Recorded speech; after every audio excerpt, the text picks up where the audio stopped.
Hi friends, welcome to my channel. ఈరోజు మనము జున్ను ఎలా ప్రిపేర్ చేసుకోవాలో చూసేద్దాం. చాలా టేస్టీగా ఉంటుంది, హెల్తీ కూడా. ఇక నేను జున్ను పాలతో జున్ను ఎలా ప్రిపేర్ చేసుకోవాలో చూపించేస్తున్నానండి. ప్రాసెస్ కూడా చాలా ఈజీగా సింపుల్గా ఉంటుంది. ఈ వీడియో లాస్ట్ వరకు చూసేసేయండి. ఇప్పుడు జున్ను ప్రిపేర్ చేసుకోవడానికి ముందుగా ఒక బౌల్ తీసుకొని వెడల్పాటి బౌల్ తీసుకోండి. ఇందులో ఫస్ట్ రోజు జున్ను పాలతో చేస్తున్నాను నేను. ఈ ఫస్ట్ రోజు జున్ను పాలు 1 లీటర్ తీసుకోవాలి. అలాగే నార్మల్ మిల్క్ని 1 లీటర్ తీసుకుంటున్నాను. నేను ఫస్ట్ రోజు జున్ను పాలతో మెజర్మెంట్స్ చెప్తున్నానండి. ఫస్ట్ రోజు తీసుకున్న జున్ను పాలతో 1 లీటర్ నార్మల్ మిల్క్, 1 లీటర్ జున్ను మిల్క్ తీసుకోవాలి. తీసుకొని ఇందులోకి ఇలాచీ పౌడర్ని యాడ్ చేసుకోండి. ఇలాచీ పౌడర్ని ఈ విధంగా దంచుకొని యాడ్ చేసుకోవాలి. ఫ్లేవర్ అనేది చాలా బాగుంటుంది.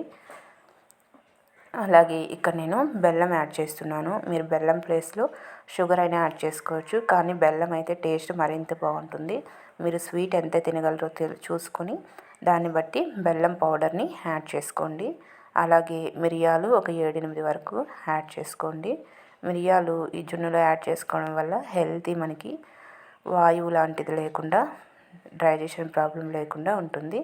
ఈ విధంగా యాడ్ చేసి ఈ బెల్లం అంతా కూడా బాగా కరిగేటట్టు గరిటెతో బాగా కలిపేసుకోండి. గరిటెతో కుదరకపోతే హ్యాండ్ నీట్గా వాష్ చేసుకొని హ్యాండ్ పెట్టైనా కూడా నీట్గా కలిపేసుకోవాలి.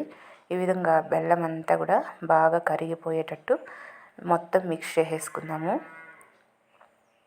చాలా సింపుల్గా చేసేసుకోవచ్చండి. మనము సింపుల్ ప్రాసెస్లోనే చూపిస్తున్నాను.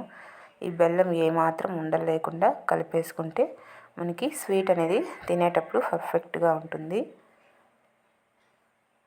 మీరు బెల్లం ప్లేస్లో షుగర్ అయినా కూడా యాడ్ చేసుకోవచ్చు. షుగర్ అంత టేస్టీ అనిపించదు, బెల్లం అయితేనే బాగుంటుంది ఇందులోకి.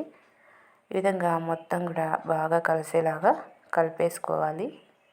ఇక్కడ చూసారా, ఏమాత్రం మనకి బెల్లం ఉండలు లేకుండా మిక్స్ చేసేసాం కదా. ఇప్పుడు దీని ప్రిపరేషన్ చూసేద్దాం. ముందుగా స్టవ్ మీద ఒక ఇడ్లీ పాత్ర పెట్టుకున్నానండి, వెడల్పాటిది. ఇందులో అడుగున ఒక 2 లీటర్ల నీళ్ళు వరకు పోసుకున్నాను.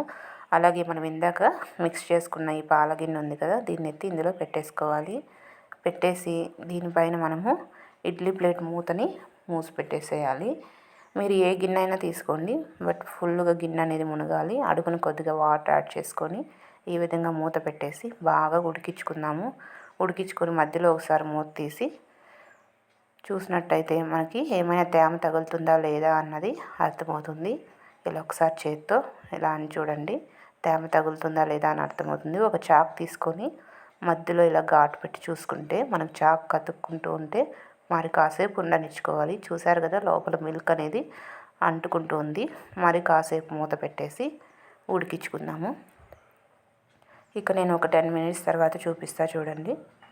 ఒక 10 మినిట్స్ తర్వాత చూస్తే మనకి పర్ఫెక్ట్గా ఇది కుక్ అయిపోయింది. ఇది చల్లారనిద్దాం కాసేపు.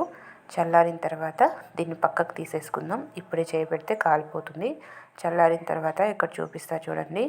ఇలా నీట్గా తీసేసి ఈ సైడ్స్లో చేత్తో ఇలా అనుకొని చాక్తో నీట్గా ఇలా సైడ్స్లో తీసేసుకుంటే మనం తీసేటప్పుడు పర్ఫెక్ట్గా వస్తుంది. ఈ విధంగా సైడ్స్లో అంతా అనేసుకోండి.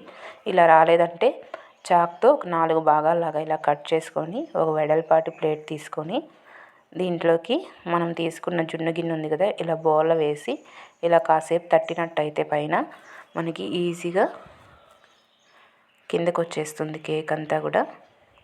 ఇక్కడ చూసారా, మొత్తం కూడా ఒక సైడ్ వచ్చింది. ఇదే అదేవిధంగా క్లోజ్ చేసి ఇంకొకసారి తట్టినట్టయితే ఈజీగా వచ్చేస్తుంది. ఈ విధంగా వచ్చేసింది కదా. ఇప్పుడు దీన్ని నీట్గా పీసులుగా కట్ చేసేసుకుందాము. ఈ విధంగా పీసులుగా కట్ చేసుకుంటే మనకి పర్ఫెక్ట్గా రెడీ అయిపోతుంది జున్ను అనేది.